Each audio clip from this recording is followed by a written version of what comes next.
அதிமுகவிலே இணைந்த வைகோ கட்சியின் துணை பொதுச் செயலாளர், அதாவது மதிமுகவுடைய துணை பொதுச் செயலாளர். மகிழ்ச்சியில் எடப்பாடி, அதிர்ச்சியில் அரசியல் கட்சியினர். நண்பர்களே, அதிமுக தொண்டர்களாக இருந்தீங்க அப்படின்னா மறக்காம நம்ம சேனலை சப்ஸ்கிரைப் பண்ணிட்டு இந்த வீடியோக்கு ஒரு லைக் பண்ணுங்க. நிறைய பேர் சப்ஸ்கிரைப் பண்ணாம வீடியோ பார்க்குறீங்க, மறக்காம சப்ஸ்கிரைப் பண்ணிட்டு அப்புறம் வீடியோ பாருங்க. அனைத்திந்திய அண்ணா திராவிட முன்னேற்ற கழகத்தை பொறுத்த வரைக்கும் நேற்றைய தினம் 4 முக்கியமான இணைப்பு விழா என்பது நடந்திருக்கிறது. அந்த 4 நிகழ்வுகளுமே முக்கியமான மற்ற கட்சியில் இருக்கக்கூடிய முக்கியமான தலைவர்கள் நேரடியாக அதிமுகவுடைய பொதுச் செயலர் எடப்பாடி பழனிசாமியை சந்தித்து தன்னை அதிமுகவிலே கள்ளக்கடிப்பு உறுப்பினராக இணைத்திருக்கிறார்கள் அப்படிங்கிற செய்திகள் தான் அதிமுகவின் சார்பாக அதிகாரப்பூர்வமாக வெளியிடப்பட்டிருக்கிறது.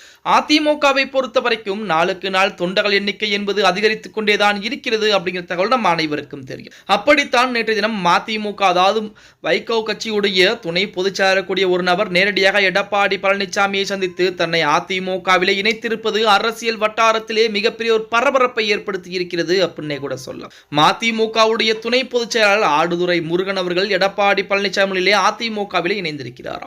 மதிமுக மாநில நிர்வாகிகளில் மிகவும் முக்கியமானவரும் வைகோவுக்கு வலதுகரமாக இயங்கி வந்தவரும் தான் முருகன் அவர்கள்.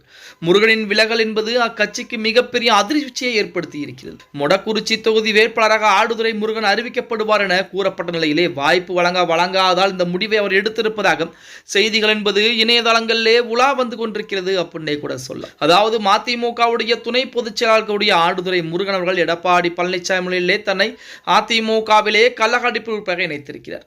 மொடக்குறிச்சி தொகுதியிலே வேட்பாளராக இவர் தான் அறிவிக்கப்படுவார் அப்படின்னு சொல்லி வைகோவின் மூலமாக உத்தரவாதங்கள் என்பது ஒரு காலத்திலே கொடுக்கப்பட்டு தற்சமயம் அந்த தொகுதியிலே வேறு ஒரு நபரை வேட்பாளராக அறிவிப்பது, அந்த அறிவித்ததன் காரணமாக அந்த கோபத்தில் மதிமுகவில் இருந்து பிரிந்து வந்து தற்போது அதிமுகவுடைய பொதுச் செயலர் எடப்பாடி பழனிசாமியிலே தன்னை கள்ளக்கடி உறுப்பினராக இணைத்திருப்பது மதிமுக அரசியல் கட்சிகளுக்கிடையே மிகப்பெரிய ஒரு சலசலப்பை ஏற்படுத்தி இருக்கிறது அப்படின்னே கூட சொல்லலாம்.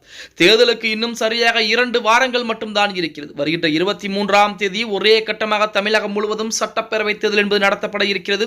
மே மாதம் 4ஆம் தேதி வாக்கிலே முடிவுகள் என்பது அறிவிக்கப்பட இருக்கிறது. மே மாதம் மாலை 5 மணி வாக்கிலே யார் ஆட்சி அமைக்க போவது, அதிமுகவா திமுகவா என்ற தகவல் நம் அனைவரும் தெரிந்துவிடும். இப்படிப்பட்ட ஒரு சூழ்நிலையில் மாற்று கட்சி இருக்கக்கூடிய நபர்கள் கடைசி நேரத்திலே அதிமுகவிலே இணைந்து கொண்டிருப்பது அதிமுகவிற்கு மிகப்பெரிய செல்வாக்குகளாகத்தான் பார்க்கப்படுகிறது.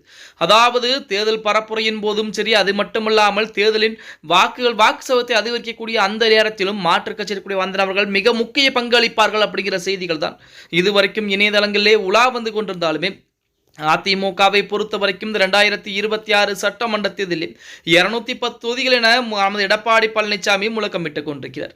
210 தொகுதிகளை மிக எளிமையாக வெற்றி பெறுவதற்கு அனைத்து அதிமுக தொண்டர்களும் ஒருங்கிணைந்து வேலைப்பாடுகளை பார்த்தால் மிக எளிமையாக 210 தொகுதிகளையும் வெற்றி பெற்று விடலாம் என தற்சமயம் செய்திகள் என்பது உலா வந்து கொண்டிருக்கிறது. பொறுத்து பார்க்கலாம். ஓகே கைஸ், வீடியோ பிடிச்சிருந்தா மறக்காம லைக் பண்ணிருங்க. அப்படி நம்ம போடக்கூடிய வீடியோ பத்தின கருத்துக்களை கீழே மறக்காம கமெண்ட் பாக்ஸ்ல பதிவுங்க நண்பா.